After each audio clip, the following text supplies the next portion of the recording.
Hey guys, so wow, we are real up close and personal.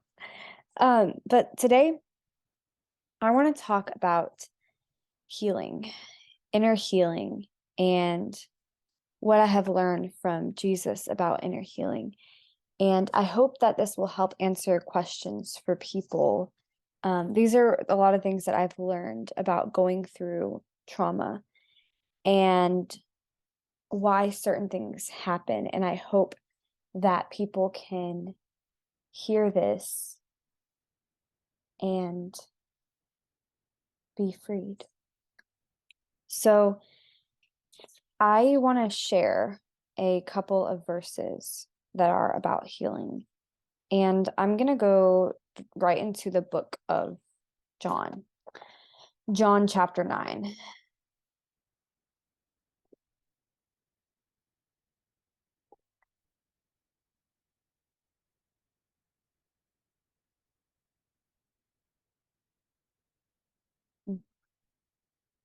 Okay, John chapter 9. Jesus heals a blind man. So this chapter opens. Jesus is walking by and he sees that a man who was blind from birth. And his disciples ask him, they say, Rabbi, what has this man done, or what have his parents done? What horrible sin have they committed that this man may be born blind? And don't we all think that, if you have been through something traumatic, I think a lot of us often take on the belief that it must have been me. I deserve to be abused. I deserve to be hit. I deserved to be cheated on. I deserve to be whatever it is that some way you're probably carrying some kind of weight or baggage as if you deserved what happened to you because you are ugly or gross or horrible in some way. But what I love about what Jesus said was neither this man nor his parents have sinned, but that the works of God should be revealed in him. Wow.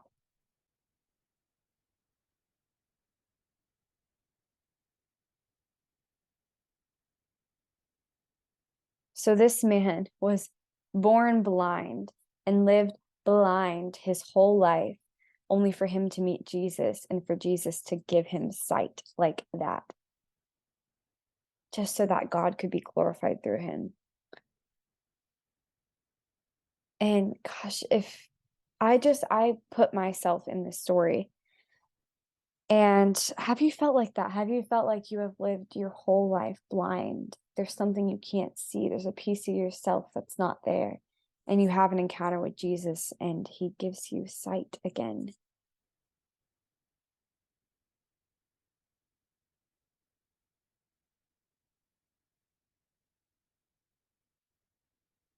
So I want you to know that, whatever it is that you have gone through, whatever abuse that you have endured, that baby, it wasn't your fault. It wasn't your fault. It never was your fault. And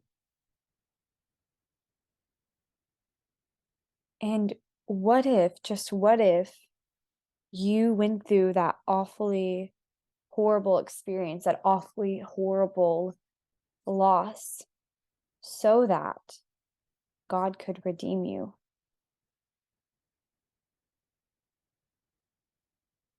And by God redeeming you, you will come to know him in a much deeper way than you would have had you not have had the experience. When you go through something traumatic, and you turn to God, he is your lifeline. He is your complete, utter lifeline. He's the only one that can save you, the only one that can heal your broken heart. So you develop a dependence on him. You see him more than as a savior. You see him as a lover. You see him as a king. You see him as a groom. And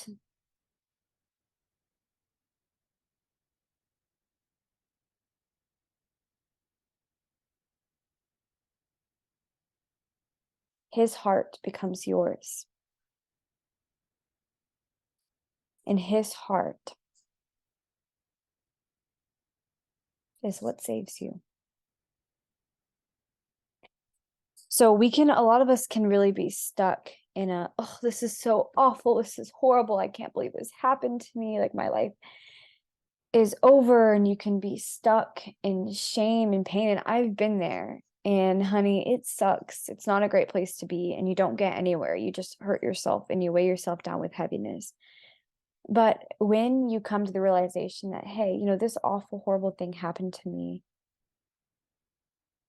but because it happened to me and because of who I choose to be, right? Because God gave you a will. I mean, you could choose to become all the horrible things that happened to you, and you could choose to live a life reserved, live a life of resignation, and accept those wounds as a verdict on your life, or you can choose to rise above. And it won't be easy. It won't be easy. I had an experience I will share. There was a part of my heart, a very sensitive part of my heart that was, felt like she was completely wrapped with thorns. And it didn't, she tried to move, I was trying to fight, like I was trying to fight my way out of the thorns, whatever they represented: shame, humiliation, rejection, some kind of hurt, some kind of heavy hurt. And the more you try to fight it, it just hurt, because if you have thorns wrapped around you and you're like trying to fight them off, you're getting poked and it hurts. But what worked? How did I get the thorns off? Well, I just opened my heart, I let down my guard, and I said, Jesus, come for me. I need you. Take these thorns off me, because they hurt and I can't do it on my own.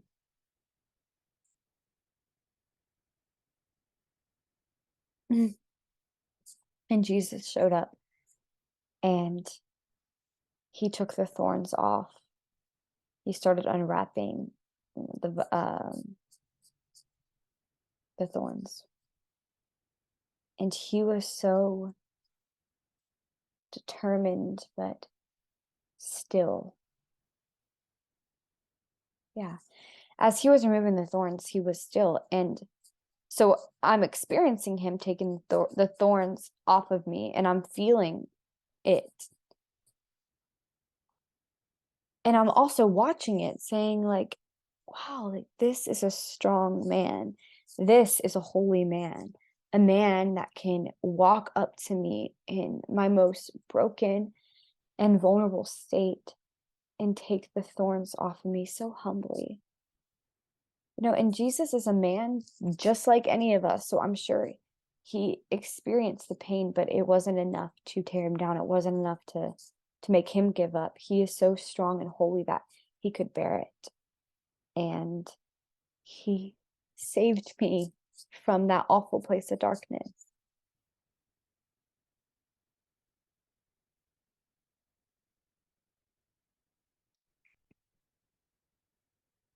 And that is a deeply special experience, because if Jesus can do that, what else can he do? What else can he do for me?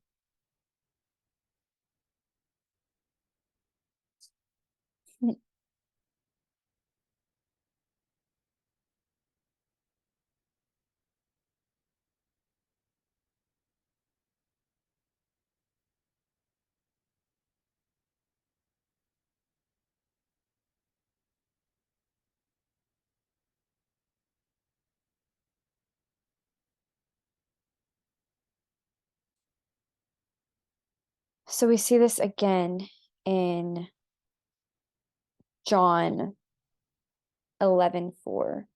So Jesus hears that his dear friend, the one whom he loved, Lazarus, is dead.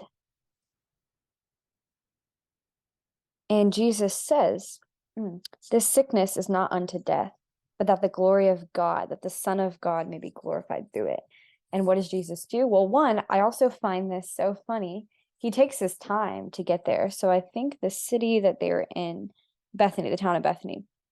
So Jesus had to travel there. And it says, so you basically, when Jesus heard that Lazarus, his dear friend whom he loved, was sick, he decides to stay 2 more days in the place where he was at. So he wasn't like in a frenzied rush, like, oh shoot, I gotta go save Lazarus. I gotta go save Lazarus. He was kind of like, this, my dear friend is sleeping. My dear friend is sleeping. And I'm gonna resurrect him in my own time because I'm God. And there's no rush. So just like with the thorns, Jesus is very patient. He's not going to heal your heart in a jiffy. He's not going to snap his fingers and boom. Like it's a journey. It's a process of trusting him and taking the time. There is no rush. It's not in the acts of doing that you are healed. It's in the acts of being and learning to soften, let down your guard and let him in. And letting him in means trusting him. And a lot of us who have been abused and wounded, it's very hard for us to trust people because we've been hurt so many times. So it's a process of learning to open your heart to Jesus and to trust Jesus. And I promise you, ladies, that the more and the deeper that you are able to trust Jesus, the deeper that you will be able to trust the people around you in your life, and your relationships will be more real and they will be deeper, and you'll have more peace because you have been seen and loved by the one who saw you first. And I know for me, a deep fear, I think the biggest fear in my life is to be seen, because what if I'm seen and I'm not good enough? What if I'm seen at my real raw core and they don't like me and they reject me and I can't handle that again. I'd die. I would die a soulful death, a spiritual death. And so, what I do instead is I put up strong guards in my heart. I have a shepherd there standing guard, making sure nobody gets in, because nobody is going to hurt my precious Megan again. And that creates loneliness and isolation because the desires of our hearts are burning. They are bursting. They are trying so hard to get out. But our shepherds, our guards are saying, nope, no one out, no one in. And so you live kind of this reserved life that feels void and empty, depressing.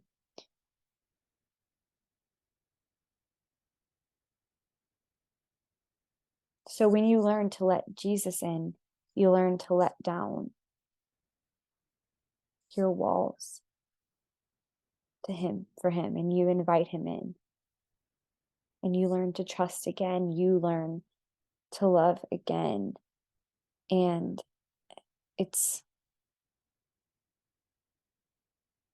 you become a new creation.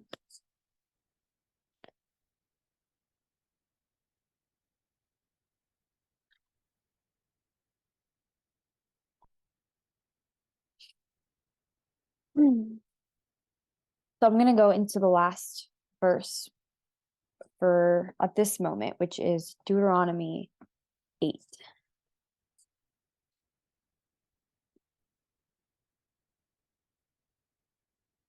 I just read this one today and just was like, okay. Deuteronomy 8. I'm going to start at the beginning and read through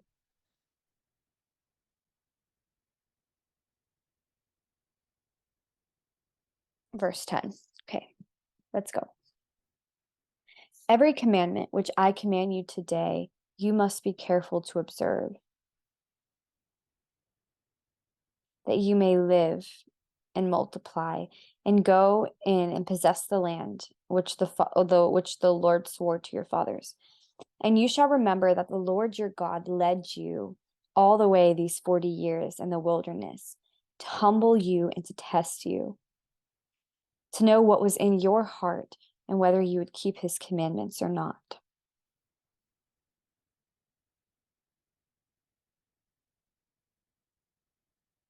So he humbled you. He allowed you to hunger. He fed you with manna, which you did not know, nor did your fathers know, that he might make you know that man shall not live by bread alone, but man lives by every word that proceeds from the mouth of the Lord.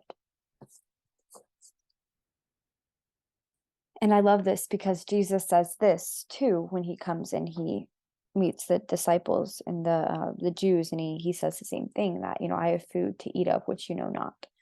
Kim is fogging up, saying that, the spirit is life, and man shall live by the word of God. Okay, hello, come back.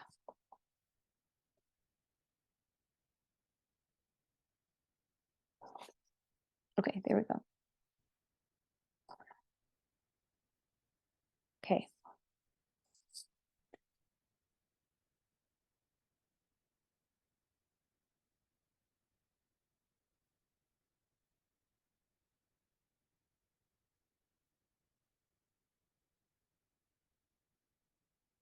Your garments did not wear out on you, nor did your foot swell these 40 years.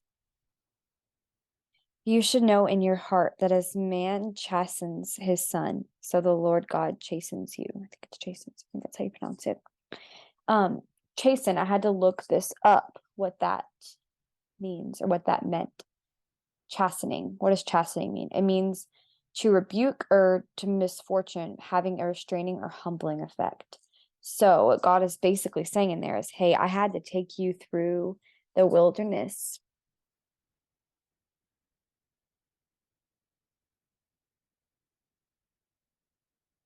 I had to take you through the wilderness so that you would humbly come to me.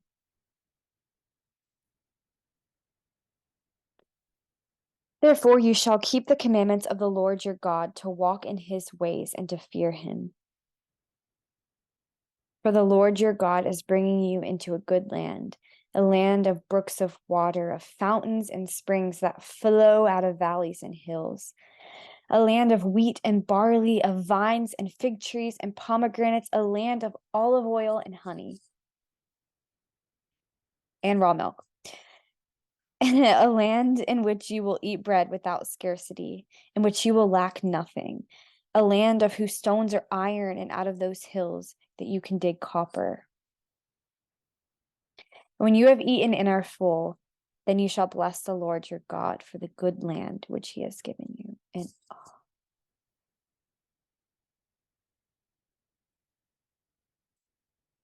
this is deeper than just a story of a country being transported from, an awful land where they were slaves into the promised land of freedom. This is a journey within your heart.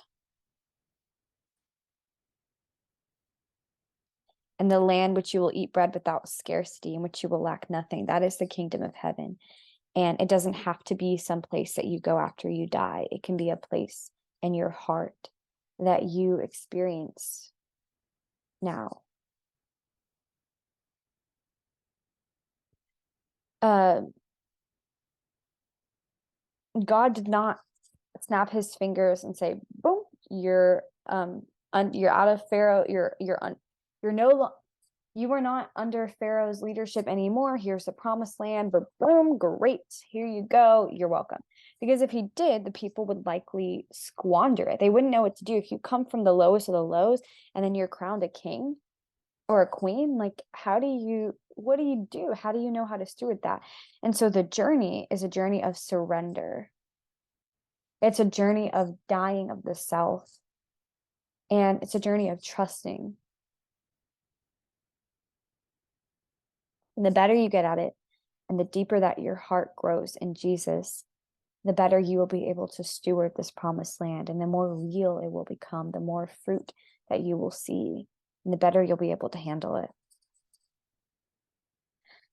And I want to read another verse. Where was this? Exodus. This is an Exodus, which is the real time happening of, wow, yay, I opened right up to it. This is Exodus is the story of the Israelites being, well, actually, were they? Yeah, they were taken out of Pharaoh, out of Egypt into the promised land. But okay, so God says to them, I will not drive them out from before you in 1 year, lest the land become desolate and the beasts of the field become too numerous for you. So basically what Jesus is saying here is that I'm sending an angel who's gonna lead you out of this land. We're gonna lead you out of the desert, lead you out of the woods, lead you out of the forest, and we're gonna give you a promised land. That's what you're gonna get, and that's the promise. But then he tells them that he's also going to destroy all of the enemies that they face. And he says, I'll send hornets before you, which will drive out the Hivite, the Canaanite, and the Hittite from before you. So he's saying, I'm basically going to draw all your enemies, but I'm not going to drive them out for you quickly. I'm not going to do it overnight. I'm not going to do it in a year, because the land will become desolate and the beasts of the field will be too numerous for you. You won't know how to handle it. You're going to end up right back in square one. It's like you take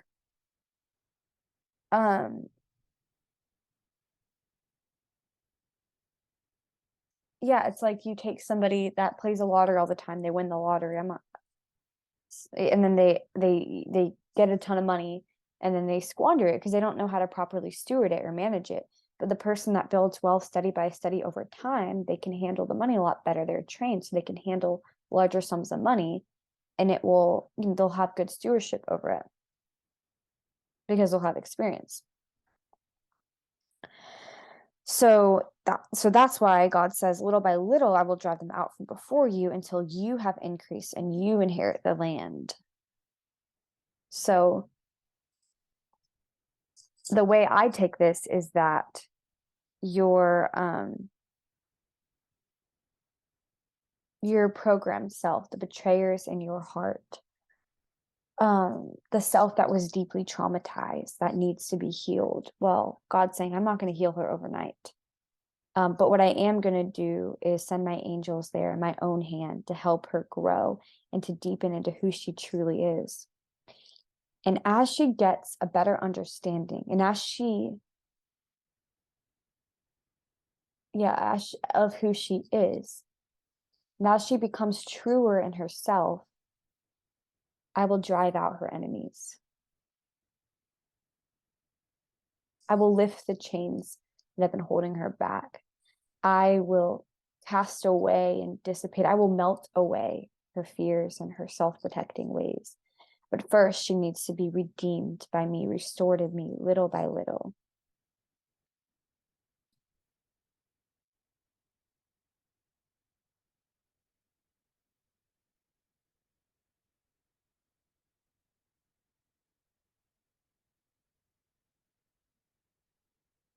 Hmm.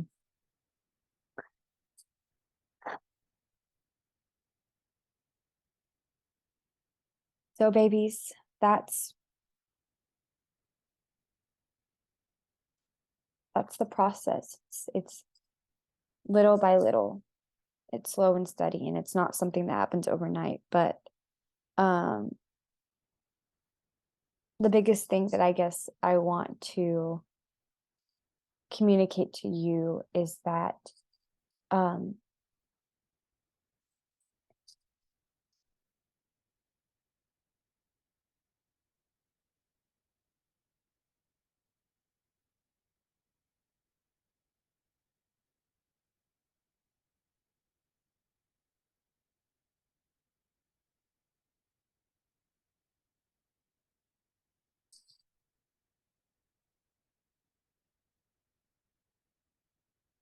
What you experienced, you did not experience for agony.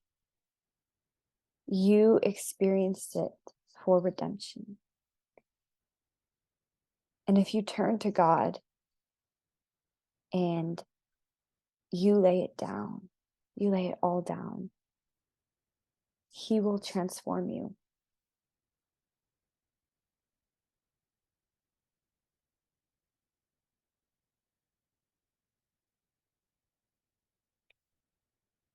Okay, well, thank you for listening to me, guys. And I wish you a day of healing and renewal and realness.